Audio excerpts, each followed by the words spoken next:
So it's Anne from Orchid Systems, and today we're going to be going through two of our modules, Document Management Link and Notes. But first of all, just as a quick introduction to Orchid Systems, we've been developing add-on solutions for Sage 300 since 1993. And at this stage, we have over 5,000 sites running our modules, with the average number of modules per site being 2. All our modules are developed in the SDK, so they're intuitive to pick up and learn. They also dump and load and have integrity checks and support the Sage 300 standard way of crystal reporting.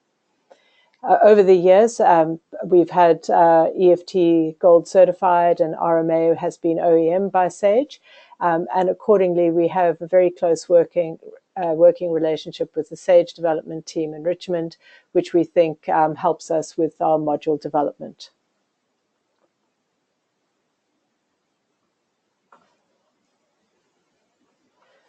Our modules, we've got 13 modules, which fall into the following 5 categorizations: collaboration intelligence, where we have document management link, notes, and info explorer. And those are, document management link and notes is what I'll be running through today. Under automation and productivity, we have process scheduler and report runner. Tailoring your system and assisting in integrating your system with other systems, we have extender, optional tables, and data views. For streamlining financial processes, we have EFT processing, inter-entity transactions, and inter-entity trade. And in the operations management area, we have bin tracking and return material authorizations. Today's presentation is going to concentrate on document management link and notes, and using extended notes, so the ability to tailor your own notes and have conditional notes. But we will be having sessions over the next few months on all of these modules listed here. So keep an eye on our events page and sign up for future webinars. I mentioned earlier that all our modules are developed through the SDK. Sorry, I'm just going to mute these later joiners because we're getting background noise. All our modules are developed in the SDK, so as you'd expect, they install like a Sage 300 module. They activate in selected companies like any Sage 300 core module, and support all the standard Sage 300 utilities, for example, importing, exporting, dumping and loading, and supporting crystal reports.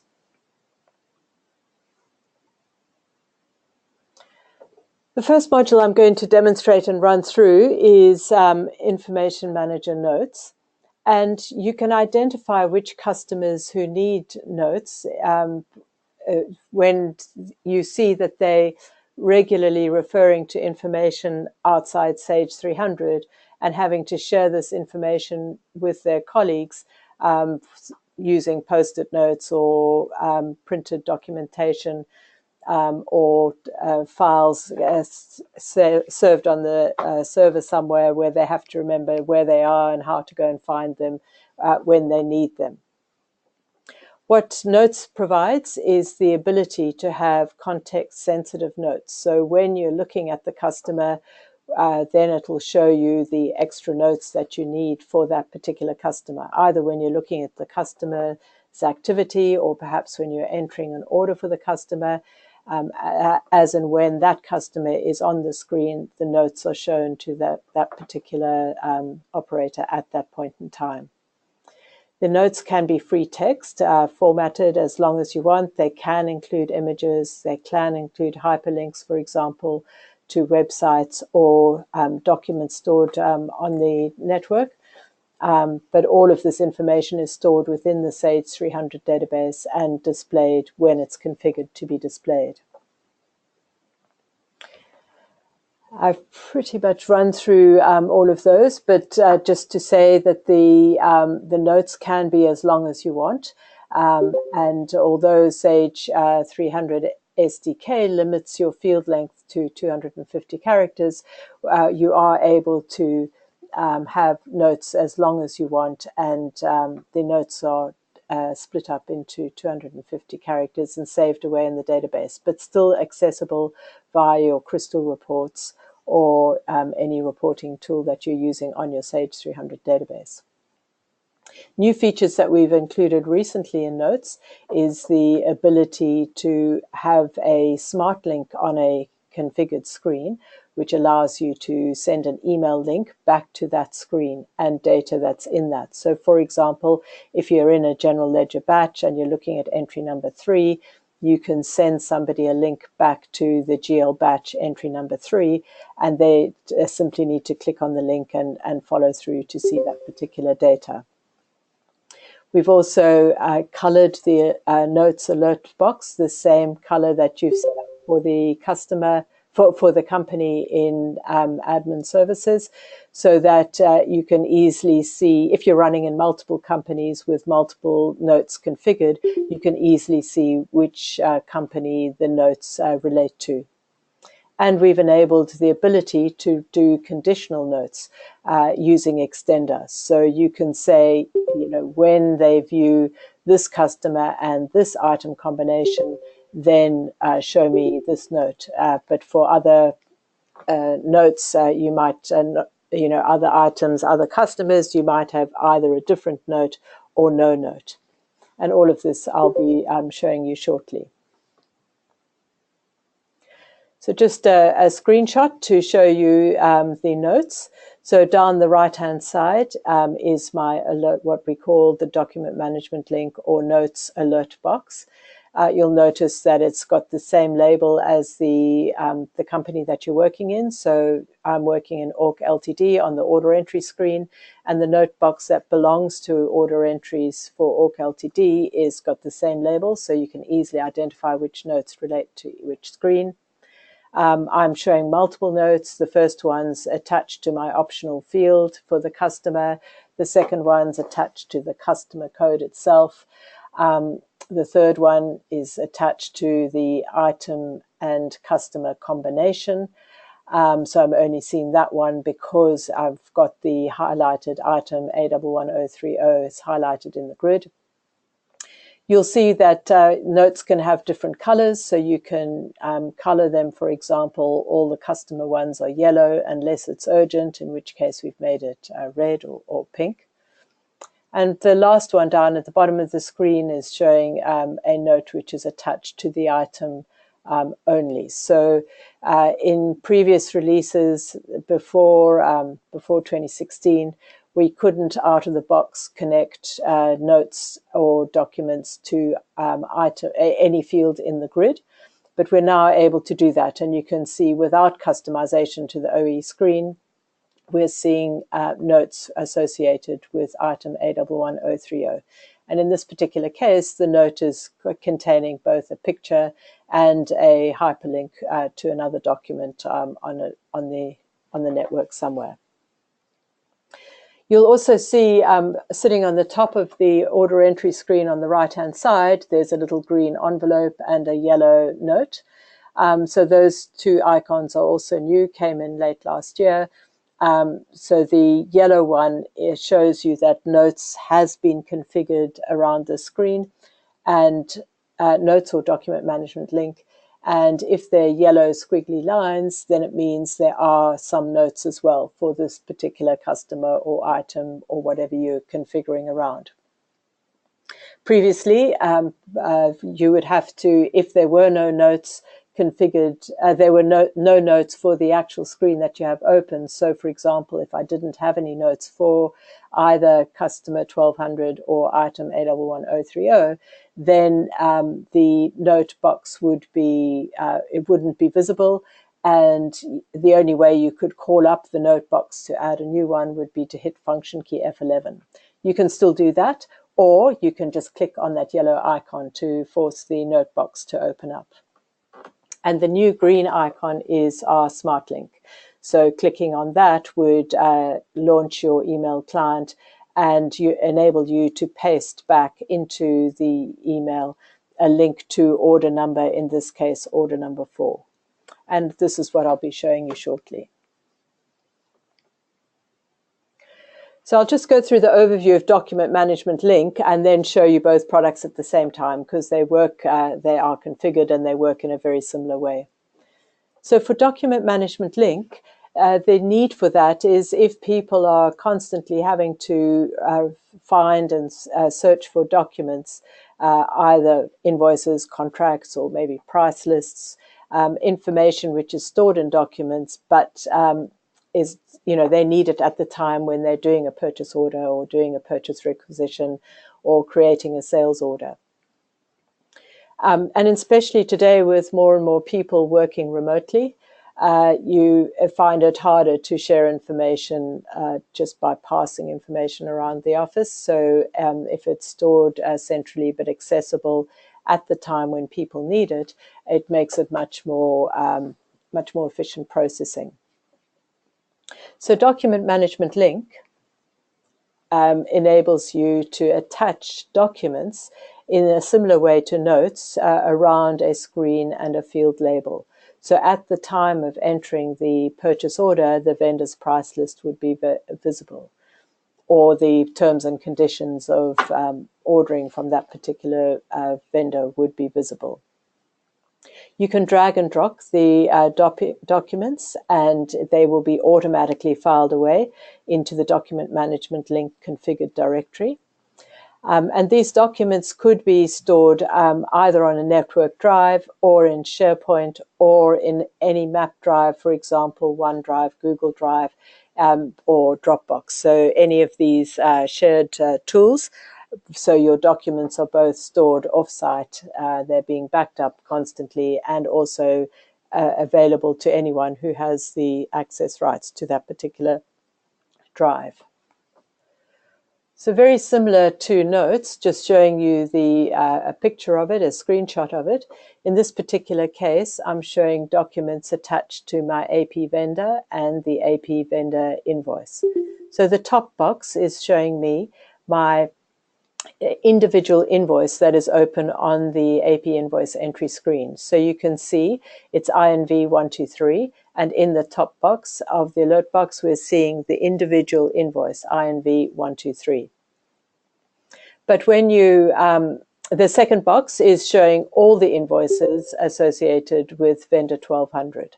So that was my choice, to first isolate the individual document that they were on in the top box, and then to show all the invoices relating to the vendor in the second box.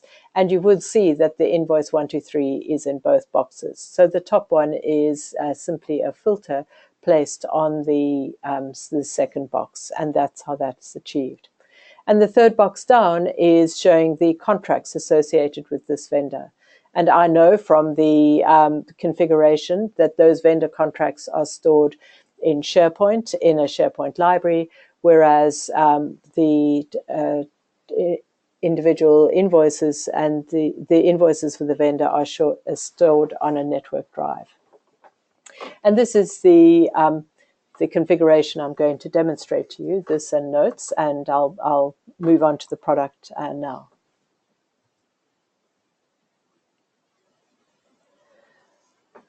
So first I'll go into accounts payable, AP transaction, invoice entry, and show you that configuration that we saw just recently.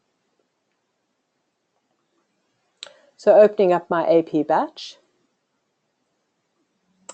you can see I'm looking at vendor 1200, invoice 123, and in this instance, I've got multiple documents associated, that start with invoice 123. So perhaps this invoice was two scan pages, two separate PDFs, and I needed to store both of them separately associated with the invoice. In the second box, I'm seeing all my invoices associated with vendor 123 and with vendor 1200, and you will see also INV 123-1 and INV 123, which is these documents as well. So this list here is a filtered list from this particular one. But in this box, I have enabled the ability to see files and folders. So my configuration, I wanted to put all the requisition documentation in a folder called requisition under the vendor. So when I click on that, I will see the requisitions that I have saved away. But in this particular box, I said show me files only. So I'm not seeing the folder for requisition. So the purpose of having folders is either to store the different types of documents in different folders, or perhaps for archive purposes. So maybe in 2018, I'll create a directory here called 2017 and put all these 2017 invoices into that. So in my folder, I'm only seeing 2018 invoices, but still have access to 2017 and 2016 and other folders if I want. And in this bottom box, this is SharePoint. I know it's SharePoint because in SharePoint, you have not only the file name, but you can also add a title. And that is shown back in this box. So whether I drag and drop a file into any one of these folders, it will, alert boxes, it will file the document away as based on my configuration. So for demo purposes, I'm just going to show you this configuration where these documents are stored, and then we can see how that mapping went through. So if I go onto my C drive in Orchid, custom documents, AP documents 1200, you will see these are the list of files that I'm looking at. And I've already filed away for invoice 123. But if I delete these two documents, and on my network folder, on my Sage 300 invoice entry, I'm just going to forward arrow. So I look at the documents on vendor 1400 and then come back to 1200, just so it'll refresh these boxes for me. You can see now at this stage, I haven't got any document associated with invoice 123. Now, the workflow design for this particular configuration that I have is in my custom documents. I've got a folder called scan documents, and of a morning, I would detach any of the emails that, any invoices that have been emailed through to me, and or I would have scanned any, if any had still been posted through to me, and they'd be sitting in this. So this is really my to-do list for AP this morning. I need to enter all these AP invoices. So in my configuration, what I've configured this to do, and normally I would hold down the control button and drag this document, and it will be moved from this folder into the required configured folder. But for my case, I'm leaving it here for demo purposes. I need this document still sitting in my scan directory. But I'm just going to click onto it and drag it into the my configured folder for invoice 123. And you'll notice when I drop it, it has renamed that file. So what Document Management Link has done, it knows the folder where this document needs to go. And it knows that I've also told it to rename that file based on the document number that's sitting visibly on the screen. If I do that dragging again, whether it's the same document or the same other document, if you've told it to rename that document, or even if you haven't told it to rename the document, if the file already exists, it will then pop up a message saying, do you want to add the date to that document? Do you want to add -1, -2, -3, depending on how many copies you have there? Or do you just want to manually give it your own name altogether? So I'm just going to copy this one in as invoice 123. So I'm seeing it in this folder. But when we refresh this folder list, you will also see it really is the same folder.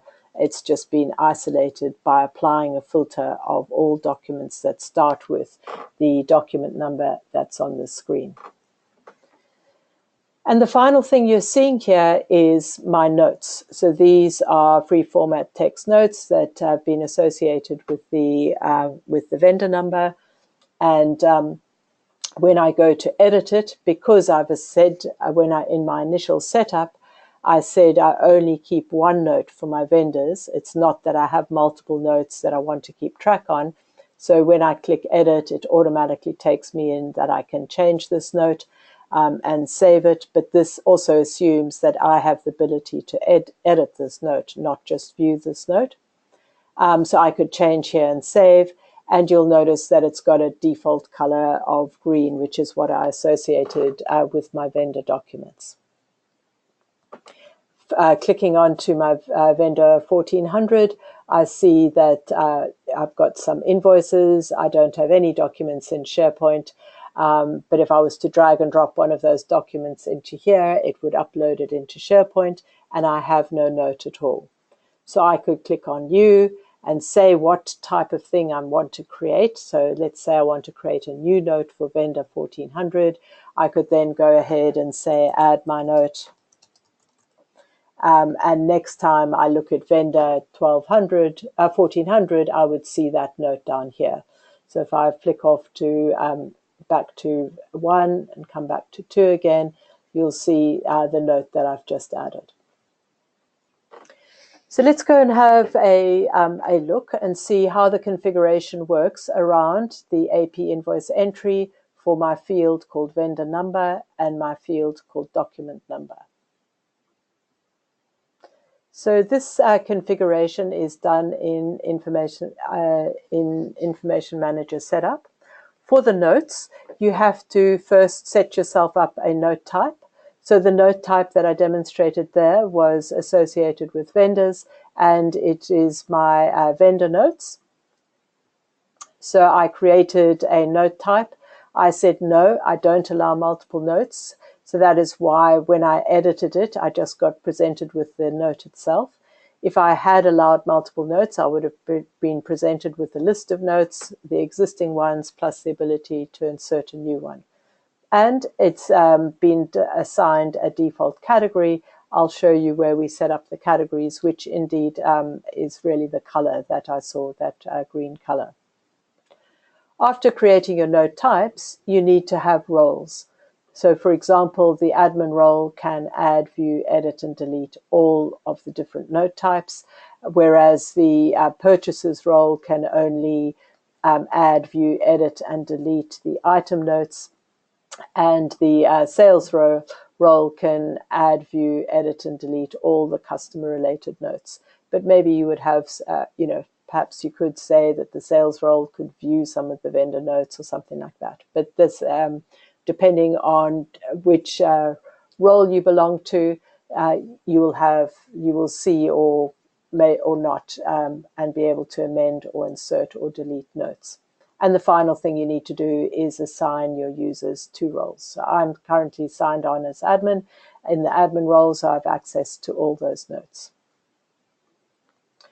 The second configuration you need for notes is the note categories. So here, these are the default colors that will be assigned to the notes. My vendor one is not showing as green because it's actually the active one. Which is in Sage normal way, highlights in blue, but there's the vendor color. There you can see my urgent color, and there's the default color that I typically use for my customer notes.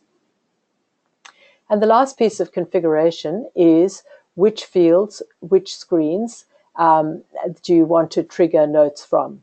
So the 4 that I've just been showing you, the 3 folders, the 3 document lists and the document notes, are these particular ones here.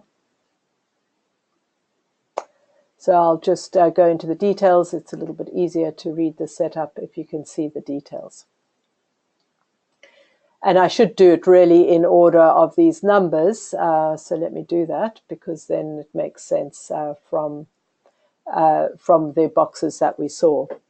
So if you remember correctly, the first note that we saw was, first document management list was the individual invoice numbers. And that particular note box was configured to look at both the vendor number from the screen, from the AP invoice entry screen, and the document number from the AP invoice entry screen. So when the combination for both of them exists, it will go to this folder, so RC, Orchid, Custom Documents, AP Documents, and then you'll notice it says value. So value is, in fact, this field here. It is the data value that you find in that field label. So for in the vendor number field, it was saying 1200, so that is why in my document folder here, if I go to my AP documents, you will see a list of all the vendors. I didn't need to pre-create that. It will get created for you on the fly. So as and when I first dragged a document in for 1200, it created that directory for me. And then the second value 2 showing here is actually applying a filter. And the filter is value 2, which is our document number. So it's saying show me everything that starts with, because I've got asterisks, it's showing me everything that starts with the invoice number, the document number. And that's why I saw inv123.pdf and inv123-1.pdf. In this folder, I said, in this alert box, I said, show me files only. So that's why I didn't see the little requisition folder. And the rename to rules is to rename the document, which was scanned 123456. It was renamed to value 2, which is the document number and whatever the original extension was. So I dragged in a PDF. That's why it was called INV123 PDF. But if it was an Excel spreadsheet or a Word document or any file type, it would have kept the normal extension. And the configuration is to show the alert box and to label it individual invoice. The other way of showing somebody whether or not we've got documents or notes is to say, use the notification method, which refers to the tray icon sitting in the bottom here. Now, when you first run the tray icon and start it up, it will normally add it into your system tray, but you can, and I normally do, drag it out so that it's always visible, so that you can see whether you have notes or not, or whether it's running or not. So if you use the notification method, you could say change the tray icon, which makes this icon go red if you have notes or documents. Blink the tray icon, so it makes it go red and start flashing. Or if you want every time they go to that screen for that particular configured field, let's say on customers, every time you go there, you want to create a new note, you could say automatically pop up, because it assumes you're going to insert a note every time. But in my case, and quite often I found that people don't really use this that much. It's quite subtle and easy to miss. So typically they leave that at none, and we work with the alert box. And don't even use the show alert and fade out. You can if you want. But normally with the screen sizes the way they are now, the use of the notes is better if you show the alert and leave it on there all the time. So that's the configuration for the first box. And with multiple configurations appearing on the same screen, you use this display order here to say which order you want to see them in. So first, I'm seeing the one for the individual invoice. The second one is number 2. So I need to go back 3 to show you that configuration. So this configuration, again, is showing me a network folder. I forgot to show you that in the previous one. So your choices are an InfoSet or Note, it's in SharePoint, or it's running an extender script. So this one is a network folder. The field, the field label that's triggering it is vendor number, and it's going to build its directory to look for its network folder to look for documents as C, Orchid custom documents, AP documents value, which is the vendor number, which is 1200. And because I haven't applied any filter, it's just going to show me all the files in that directory. And because I also selected folders and files, that's why I saw the requisition subfolder that I could drill into. Again, we've selected none for the notification method, show the alert, and this time the box is labeled all invoices. So that was the second box. The third box down was the SharePoint configuration, which is this particular line here. So in a similar way, you specify that value is your, your vendor number is the trigger, and the value is going to be the vendor number field, i.e. 1200. But instead of just filtering to folder structures like you do on a network folder, what you need to do for SharePoint is filter through to sites and libraries. So in this particular case, the library that we're looking at is the Sage 300 DML library. And then as part of the next level down in the library structure, we've got the vendor number.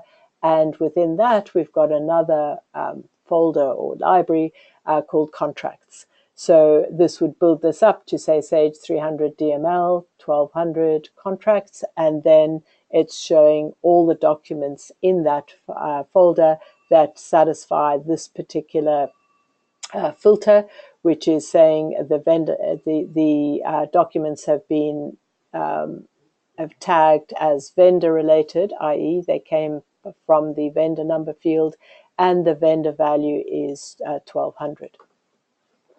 So in SharePoint, you don't need to have as many file structures to, different folders for vendors and customers and contracts and things like that. You can, if you want, work with bigger folders, because you can also add metadata tags or labels to your libraries. And in this case, we've added one called Document Management Link Field Label and a second one, Document Management Link Field Value. So these two tags or metadata tags on our folder, on our library in SharePoint, will say that this one will say vendor number and this would say 1200. So we can easily filter for all our documents which are related to vendors if we just searched on the field label equal to vendor number, and or all the documents relating to vendor and 1200 to give us just vendor 1200's documents. And again, we show them in a box, and we can give a document management link file list, and we can give it a heading, and I gave it vendor contracts in SharePoint. I'm currently using SharePoint Online, so Office 365. So we can work with Office 365, so SharePoint Online or SharePoint On-Premise if that's what they're needing. So what's missing on this particular configuration, and I will show you, is the actual SharePoint site, which is configured on this SharePoint tab. But just before I do that, the last note, the last thing we saw in our alert box was the note, which is actually this particular configuration, which is saying, show me a note, and the field value, value one is the vendor number field, the linking through to my vendor notes. And I've said to show all notes. I only have one, so whether I said all first or last makes no difference. But if I had multiple notes, I could either show all of them or the latest one or the first one, depending on how many notes you want to see in your alert box. Really, this should be saying show in my alert box, and this should be saying none. And I could have given it a heading if I wanted to. I'm just going to save that. So the SharePoint, the additional configuration that you need to do for SharePoint is to fill in the SharePoint server name, to fill in the site. So what is the site name where you're storing your documents, and choose the version of SharePoint that you're using. So we currently support 2010, 2013, and SharePoint.com, which is SharePoint Online. And if you are using SharePoint, each user needs to go to their tray icon and fill in their SharePoint credentials, because when you access any documents from SharePoint, you need to have a user, and you are shown the documents which match that particular user's credentials. So I might have many more documents in that folder, but Anne can only see these particular documents, and that's all managed through SharePoint. So the advantages of using SharePoint is you get additional security. The documents are stored in a database if that's important, and also you can use SharePoint's features, for example, workflow features and or document revisioning features, so you can keep multiple versions of a document and trigger a workflow once a document is uploaded into SharePoint. So that's really showing you the configuration around document management link and notes as well around AP invoice entry. But I now want to go into order entry and just show you some notes and different configurations that we've done around customers and items. As the setup, we'll come back and have a look at the setup, but it's done in the same place in a similar way. It's just this time your field label would be customer number or customer NO full stop and item number. So let's create a new order for customer 1200. And first you'll notice that a notes pop up. This is a free format text note telling me that the customer has specific instructions for different ship tos. So that's a jog to my memory that I need to select and work with ship to locations for this customer. But this second note here, showing with a slightly grey background, is showing me that my total sales for this customer is 29,889. So this is not a note that somebody's typed in and keeps updating every day. This is the result of an extender script. So you can use our extender module to write scripts to go and get information from somewhere. In this particular case, it's getting our total sales to date for customer 1200 and displaying it here. But it could, an extender script could do anything. It could, for example, go out to a website and get the current exchange rate or get the freight cost for a particular weight. It could do anything. But in this particular case, it's just going to our sales history and getting the total sales, total net sales to date for customer 1200. And the third note is another customer-related note, but this one was also created by Extender, but created as a fixed note by Extender. And when the credit limit was last changed, which was on the 21st of August at about 4:30, the credit limit was changed from 1,200. The credit limit for 1,200 Mr. Ronald Black has changed from 18,000 to 16,000. So Extender is able to create dynamic notes, but it's only dynamic really. It's created automatically for you and saved away at that point in time what that credit note is, which is a little bit different to this one, which is that no note exists for this. It only gets calculated when I go into my configured screen where I've said to display this particular extender script, and it only gets calculated as and when people go into the screen to look at the different customers. So all of these just belong to a single field, the customer 1200, and I'm seeing them because I've already keyed in the customer 1200's value. But now if I go ahead and select a ship to, so I know that my warehouse ship to has got some additional an additional note. So this particular note is particular to customer 1200 and ship to warehouse. So we're only seeing it because I selected that particular ship to value. So the notes can belong to up to 2 values at the same time, which need to be visible from the screen. You can see all of those except for my customer sales value. All of them have taken the default, because I haven't overridden it, have taken the default color for my customer notes. And these notes can contain rich text formatting, and they can contain hyperlinks and pictures if you want. Very good for small pictures and when you don't have very many pictures, but if you've got lots and lots of pictures or they're very big, it wouldn't be recommended to store them in notes, because although they're visible straight away, this information is stored in the Sage 300 database, and we're limited to the Sage 300 database fields. So basically it gets chopped up into multiple records of 2,500 characters each. And a big picture would take many, many, many records. It would make your Sage 300 database very, very big. And also it would be very slow for us to parse such a big picture and then render it back into this particular box. So good for little pictures and only a few of them, not good for lots of big pictures. So I'm now seeing the customer 1200 / warehouse ship to location note.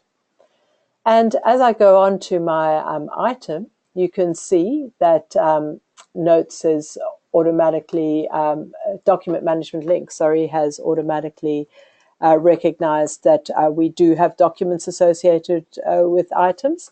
So in typing in my item number, you can see I'm now seeing some documents. So I had attached the label requirements and the QA requirements for A11030. So this is appearing just because of the item number, whereas this note above is a specific note for me for inter-entity trade, that if I want to order this particular item in from company 2, I need to enter E2 for the ship file for this particular company. So this note is dependent on the customer and the item number both being present. So different item, I'd be seeing a different note or perhaps no note.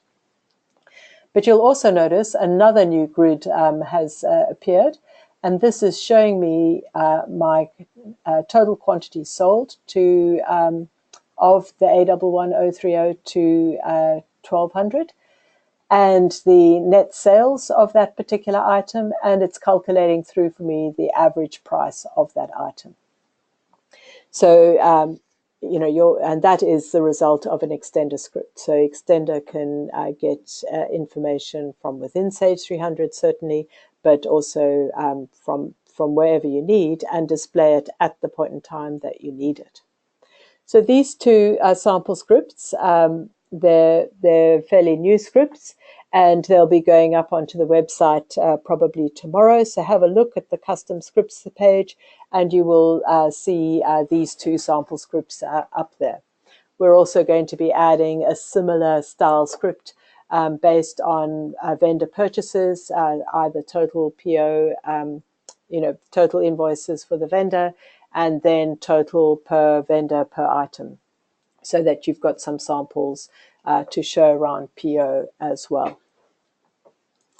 So let's go and have a look at the configuration and how these particular notes, document management link, and extender scripts were set up. So back in our setup on the options, those particular configuration rows are these ones here. So how they differ from the ones that I was showing you previously, which were these ones here, in those particular cases, I didn't restrict my vendor number or document number, vendor number combination, notes and documents to any particular roto ID.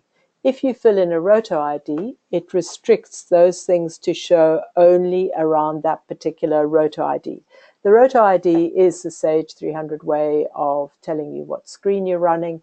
And if I look at my order entry transactions, I look here, you can see order entry is OE1100. To see this, I'm just using view details in the menu. So what these particular configuration lines are all showing around the order entry screen only. If the roto ID is left blank, then it's any screen that contains the field vendor number. So, sorry, I just see a question popping up. Oh, maybe a little while ago, apologies. Can you add documents to Pacific Technologies purchase workflow using this? Yes, you can, because you can add documents or notes to any Sage 300 screen, any field, as long as it's a Sage 300, what they call an ACPAC field edit control. So it can't be a checkbox or it can't be a drop-down list, but any of the other text box type things you can add you can add document management list to. So any core module, but also notes or documents, but also any core module from Sage, but also any third party that develops in the SDK and develops their screens in the SDK, you can add these documents to.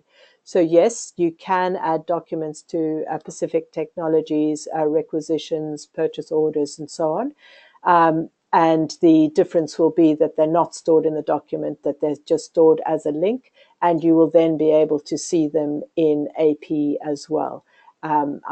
As far as I understand, you can only see the documents in the purchase requisition and the purchase order screens in using the Pacific Textiles document workflow, documents in workflow. You'll probably also ask me about Service Manager, which they do develop in the SDK, but unfortunately that big invoicing screen is not developed in the SDK. So we couldn't attach documents to their invoicing screen or notes. So it doesn't work with Pacific Textile, with Service Manager's big invoice screen. So just going back to our order entry setup, and I'll show you first the my customer note. I'll start on this one here. So this particular one, and it's numbered 13, and it appeared down the bottom, is the note which was our customer credit limit note that was dynamically created by Extender. So it said, you know, the credit limit changed from this to this on that date. And I just numbered it 13 because I wanted it to appear down towards the bottom. But looking at the one that's numbered number 1,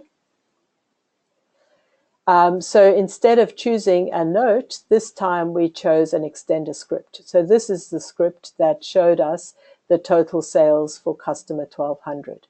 So when you choose an extender script, and I accidentally saved it without, lost that script name, so I'm just going to forward and back. So if you choose an extender script, then you click on the Finder and select a script that's been imported into this particular company database. Normally, the first few lines of the script is just a comment. It tells you what it's doing and how it runs. And other than that, you show it either, well, as an alert to show it in that alert box, and it can have a heading which we used as customer sales. And because it was numbered number 1, it appeared above my credit limit notes and also my ship via notes, etc. So just going forward, if we look at that one we've looked at, this is the note which showed us the customer item specific notes, which told me to use a ship via of E2 for that particular customer item combination. And the customer, it's linked to the customer number and the field label item number miscellaneous charge, which is the field for that one in the grid. And it's showing the note type, the customer item note type in the alert box with that particular heading. Sorry, I realize I've just missed a question. I was going to, from Cliff, you're saying, is the second box showing all invoices or all open invoices? So Cliff, apologies that you asked me that ages ago when I was doing the AP invoice entry. It's showing you all invoices, not just open invoices. So it was just showing all the invoices that were in that particular folder. If you did want to show only open invoices, you would have to have some sort of process that once an invoice was paid, that it got moved into an archive directory. So we've seen that one for this customer number miscellaneous charge code. And the other one, the next one along, was that orange, the note with orange typeface, which was showing us our customer number ship to location note, which only appeared when I typed in the warehouse ship to location. So the last one to look at is which is numbered, the position is number 2, is the last note that I showed you, which was the result of the extender script, which showed us how many units of A11030 1200 had bought, what the total price was, and calculated through what the average price was for that particular one. So you can see that all our information, whether it's an result of an extender script, stuff in a network, documents in a network folder, documents in SharePoint, a note, or one I haven't shown you is an InfoSet, which is, all of them get configured in the same way. An example of an InfoSet note, I think I had one for that particular order.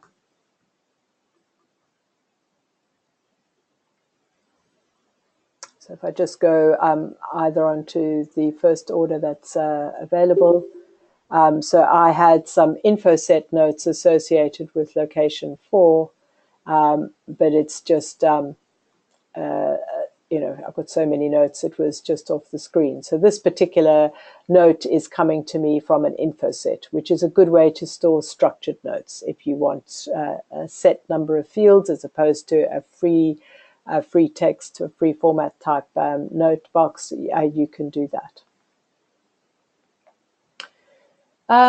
Other examples of running extender scripts is if I look at the OE shipment screen, I've configured some notes to some extender scripts to show around the shipment screen. And if I look at perhaps the first shipment, so that is customer 1520. Let's look at 1200 because it's got more info associated with it. So this time I haven't configured all my notes, just some of the notes to show around the shipment screen. This one I have configured. But what I've also configured is 3 sample extender scripts, and these are on the website and also will be installed if you install Information Manager. These show the AR credit status.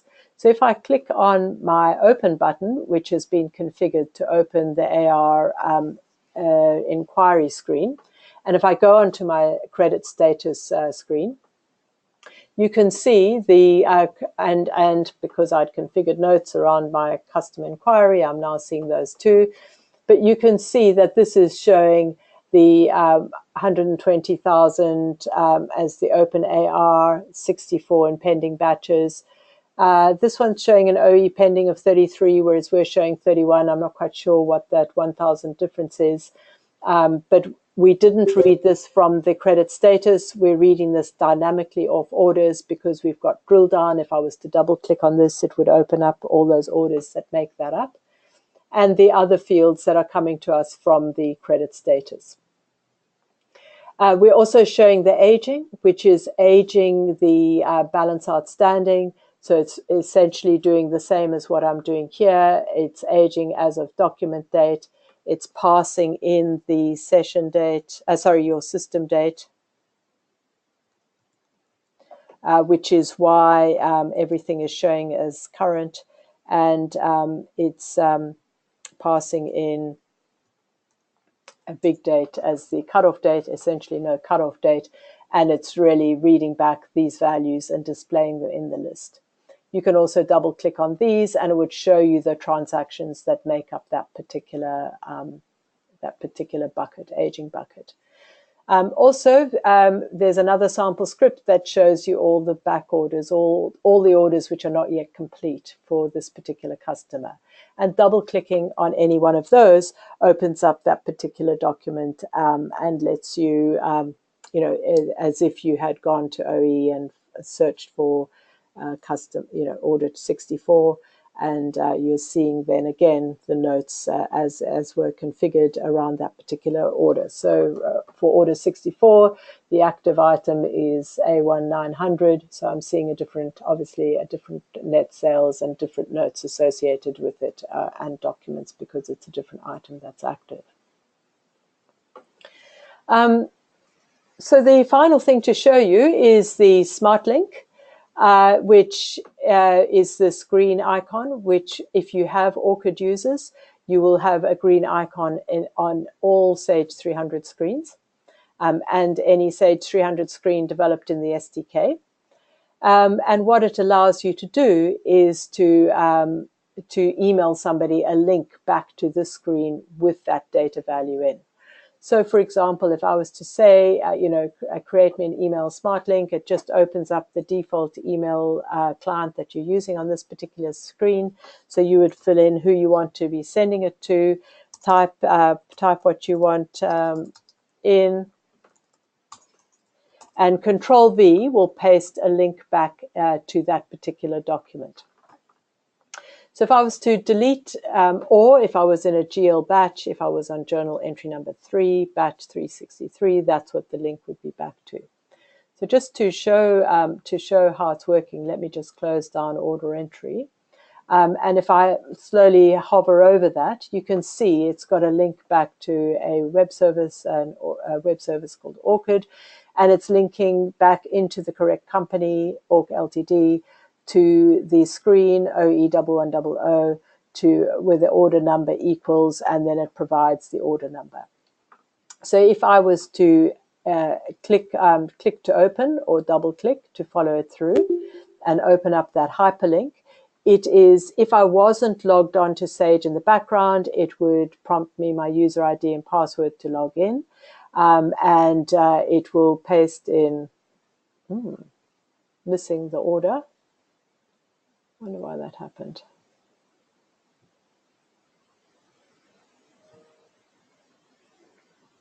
Ordinarily, it should be pasting in the full order number and showing that through to you. Maybe I clicked strangely, I'm not sure. So, and that works on all screens that you are able to drill down into GL journals, AP invoice entry, orders, shipments, invoices, and so on.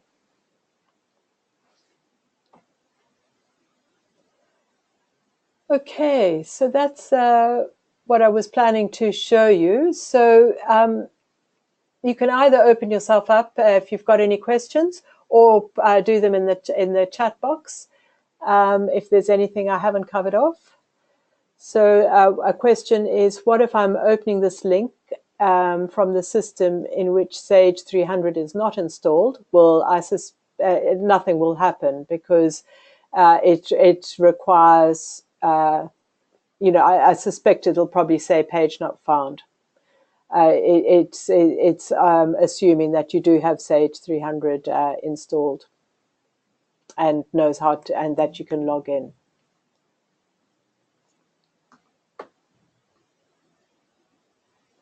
Any other questions? Just checking I didn't miss any others.